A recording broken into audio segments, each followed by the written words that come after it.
ഏട്ടത്തെയും ചെറിയമ്മയൊക്കെ ചോദിച്ച സത്യല്ലേ? ഇത്രയും വലിയ കുടുംബത്തിലെ മരുമകന് അച്ഛൻ കാര്യമായിട്ട് സമ്മാനങ്ങൾ തരേണ്ടതല്ലേ? അതിലെന്തേലും വിഷമമുണ്ടോ? ഉണ്ട്. ഏട്ടത്തെ ചോദിച്ചത് അച്ഛൻ തന്ന സമ്മാനം കാറാണോന്നല്ലേ? സത്യത്തില് ഞാനൊരു ബെൻസ് കാർ പ്രതീക്ഷിച്ചു.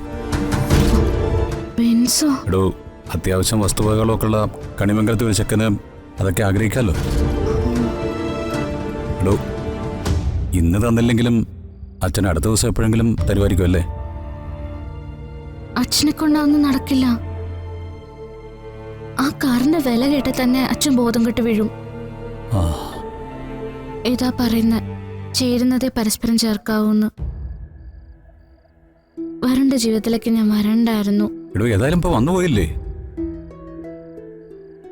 ഒരു കാര്യം ചെയ്യ്, നാളെ രാവിലെ തന്നെ അച്ഛനെ വിളിച്ചിട്ട് പറ കാർ ബുക്ക് ചെയ്യാൻ. ഞാൻ നാളെ രാവിലെ തന്നെ വീട്ടിലേക്ക് പോയിക്കോളാം. ഓ, ചെന്ന് നേരിട്ട് പറയാനാണോ? അല്ല, ഇനി ഞാൻ ഇങ്ങോട്ട് വരില്ല. എന്റെ അച്ഛനെ കൊണ്ടൊന്നും നടക്കില്ല. അപ്പൊ പിന്നെ ഇപ്പം എന്ത് ചെയ്യാൻ പറ്റും? ഞാൻ ഈ വിഷയത്തിൽ വളരെ സീരിയസാ.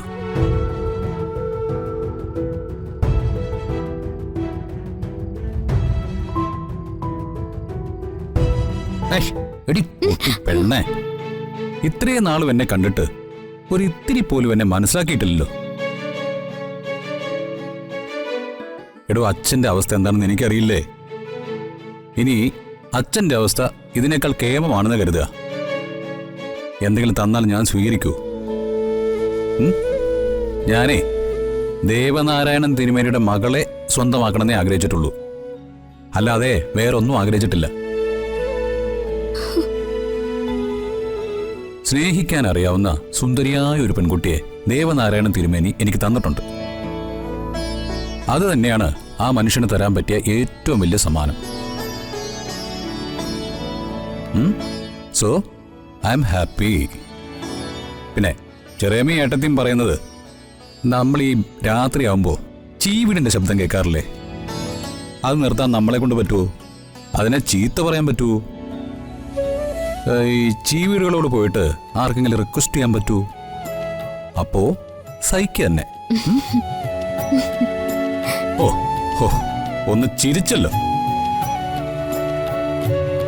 അതെ, പിന്നൊരു കാര്യം, ഇത്തരം കണക്കുകളുടെ പേരുള്ള ഈ കരച്ചിലും പിഴിച്ചിലും ഉണ്ടല്ലോ, അതെ നമ്മുടെ ജീവിതത്തിൽ വേണ്ട.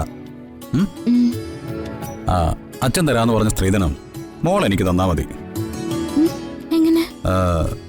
തൽക്കാലം ആദ്യത്തെ ഒരു ഇൻസ്ട്രുമെന്റ് ആയിട്ട് വേണമെങ്കിൽ ഒരു ഉമ്മ തന്നു.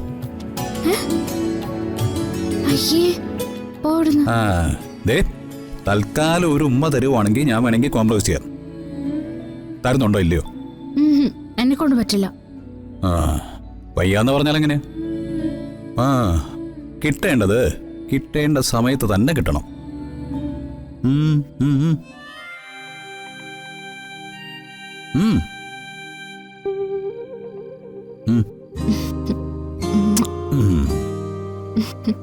കിട്ടിയല്ലോ.